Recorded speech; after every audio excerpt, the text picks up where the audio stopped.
be having the pleasure of moderating this unique engagement around issues of interfaith harmony and interfaith dialogue. My name is Alex Mejia. I am a division director at UNITAR, the United Nations Institute for Training and Research, and the deputy to my assistant secretary general to the right of Ambassador Mahali, Mr. Nikhil Seth. We have a packed agenda, and being exactly 3:03, I will invite all of us to begin. Two general comments before listening to inaugural remarks from Her Excellency Saja Majali, the permanent representative of the Hashemite Kingdom of Jordan to the United Nations in Geneva, and one of the founders of this Interfaith Dialogue, whom will be followed by Mr. Seth that I just mentioned.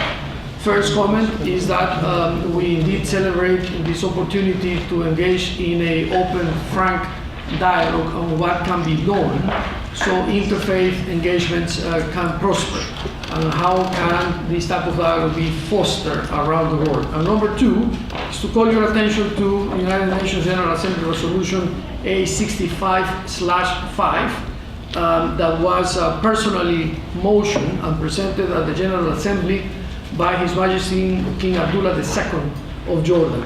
I'm sure Ambassador Mahali will be speaking more on that, but I thought it was suitable to read paragraph 3 of that resolution in the sense of portraying the dialogue that we will have ahead. It says as follows: we, the peoples, encourage all states and actors to support on a voluntary basis the spread of the message of interfaith harmony and goodwill in the world's churches, mosques, synagogues, temples, and other places of worship during the first week of February, based on the love of God and the love of one's neighbor, or on the love of the good and love of one's neighbor, each according to their own religious traditions or convictions. I think that summarizes the spirit of this meeting and is a good introduction to what follows. Now, and according to the agenda that you should all have in front of you, we will proceed to the inaugural remarks, and I would like to invite Her Excellency Ms. Saja Majali of Jordan to have the floor. Excellency. Thank you very much, dear colleague, now friend for over 4 years together. And thank you very much also, Excellency Mr.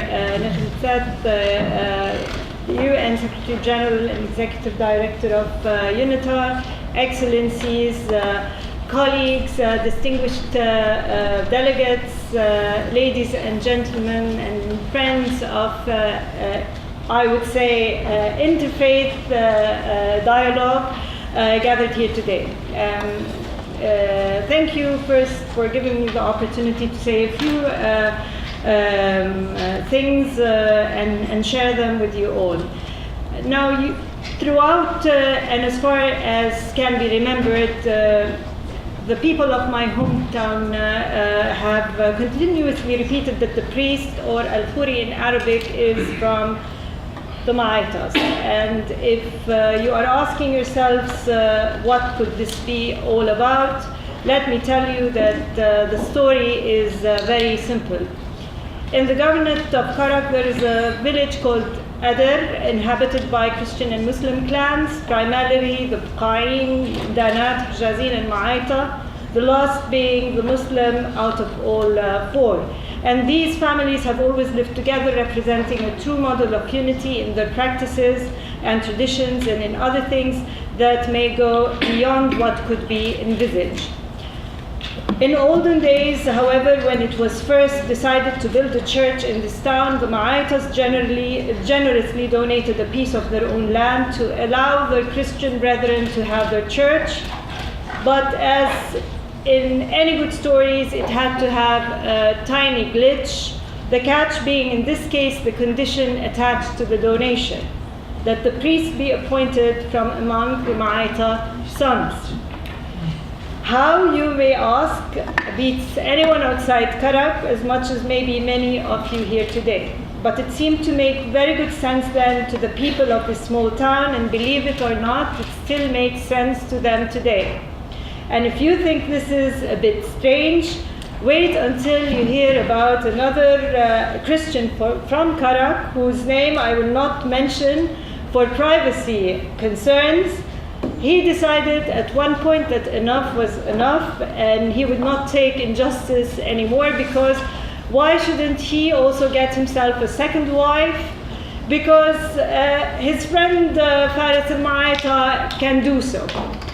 No doubt these stories may bring a smile or two, and despite the fact my colleague sitting over there, the human rights officer, told me I should not really bring about the second story, I think that the parable in both these stories is important because it embodies examples of what my country is all about.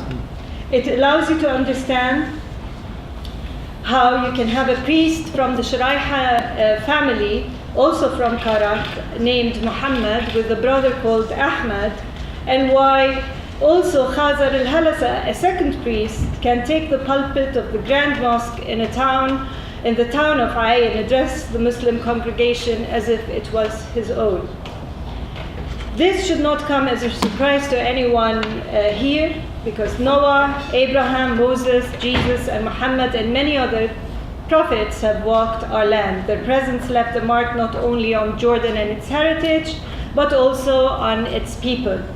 And beyond the humor in the accounts I just mentioned, there's examples from my country depicting the unity of Jordanians of different faiths, is the world also full of many similar anecdotes of compassion, tolerance, and humanity. And in a short instance, we will all be listening to experiences from my other colleagues, sharing also good and shining stories from their respective countries and what they do.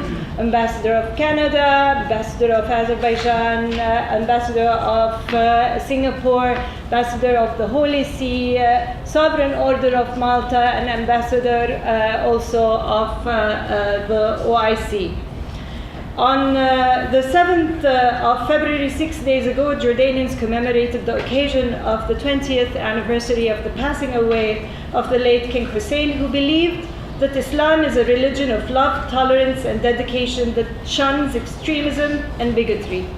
Over these long years, we have been celebrating his legacy, a legacy that keeps His Majesty King Abdullah continue most adamantly in his father's path. And today, Jordan leadership and people feel that their history bestows upon them a special role and responsibility to promote values we share: tolerance, mutual respect, peaceful coexistence, and dialogue among people of different faiths and creeds.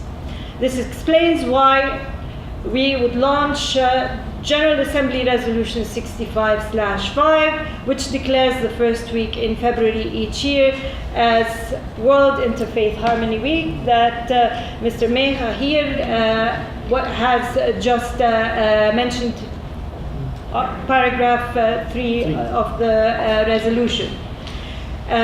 This is the 9th World Interfaith Harmony Week we are celebrating. As we speak, 670 events have till now been reported, probably more by now. I did not go to the website today, but by different organizations around the world, making the total number of events that have taken place since holding the first historic celebration over 5,800. This is also our 4th dialogue held here in Geneva, and it coincides with the beginning of the celebration of the centennial of the founding of the League of Nations. It also comes at the backdrop of the most recently adopted compacts on migrants and refugees. This is most significant as the many conflicts and humanitarian crises have not just resulted in the death and bloodshed of hundreds of thousands, but have also spread hate and discord among people and generated displacements larger than what have been seen since the Second World War. While many of those fleeing were welcomed, many others were not as lucky, however. In the midst of turmoil and suffering that it is engendering, it becomes incumbent upon us all, therefore, to spread the message of both solidarity and good neighborliness, based on our common humanity, a message shared by all faith traditions. It is equally imperative to realize that our world has become one global neighborhood that transcends geography and the immediate borders, making the responsibility one that we all should share.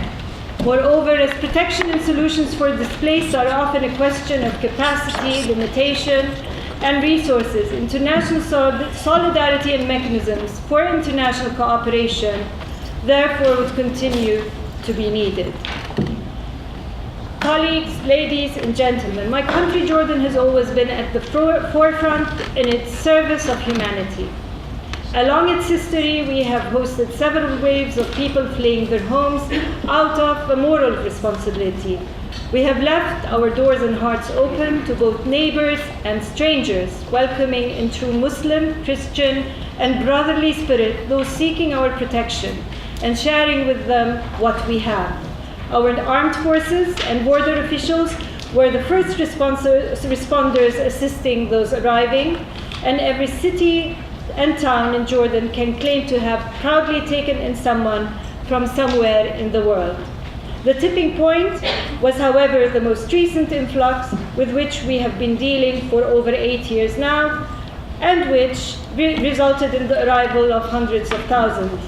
We did what we could, but soon we found our capacity to cope was limited. But there was political will at the level of the leadership, authorities, and the people to take in and embrace our guests seeking solace. There was also, most importantly, solidarity and support from the international community, member states, UN organizations, civil society, international, local and local NGOs, including faith-based organizations, all pitched in and helped. Upon receiving the Templeton Prize in November of last year, describing the struggle we all share for a world of peace, harmony, and love, His Majesty the King reminded of the saying that all it takes for evil to prevail is for good people to do nothing, and that together we can achieve something important and can create the future of coexistence that humanity so desperately needs. For this we need, he added, to keep up the struggle. We are gathered here today within the confines of the UN, both in our individual and official capacities, because we believe in the importance of interfaith harmony and what it brings: understanding, tolerance, love, mutual respect, and by extension, peace, security, stability.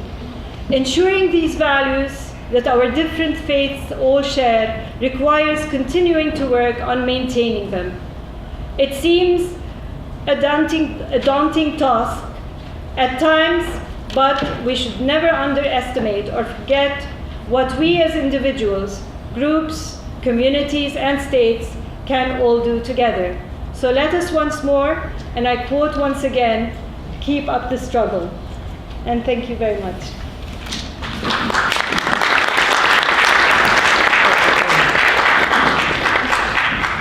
Thank you, Excellency. Now it is my great pleasure to invite Mr. Nikhil Seth, United Nations Assistant Secretary General and Executive Director of UNITAR, to take the floor. Mr. Seth. Thank you, Alex, and good afternoon, everyone. And welcome to the 4th edition of the Geneva Interfaith Dialogue. Thank you, Ambassador Majali, for co-hosting this event again with UNITAR. And we are very happy to partner with you, Ambassador.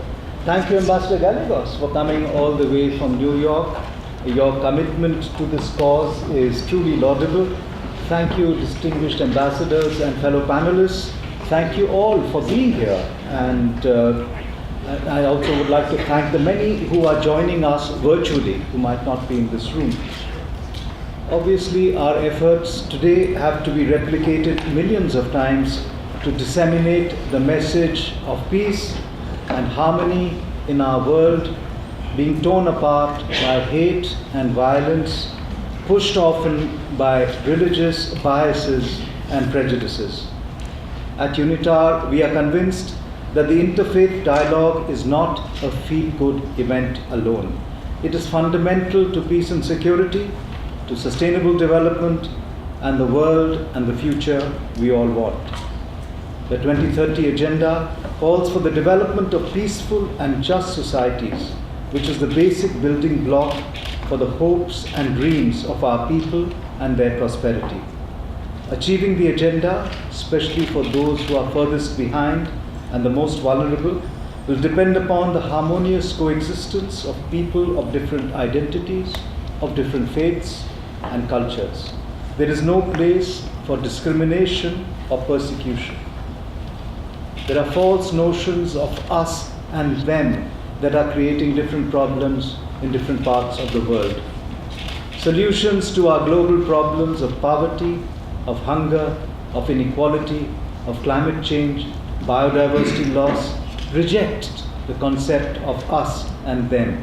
We all have to be part of the solution, which is universal and which engages all citizens in all societies. There is no place for Islamophobia or anti-Semitism or any extreme right-wing ideology which is rooted in religion or race or gender or culture or ethnicity. In fact, we need zero tolerance for any cause which besieges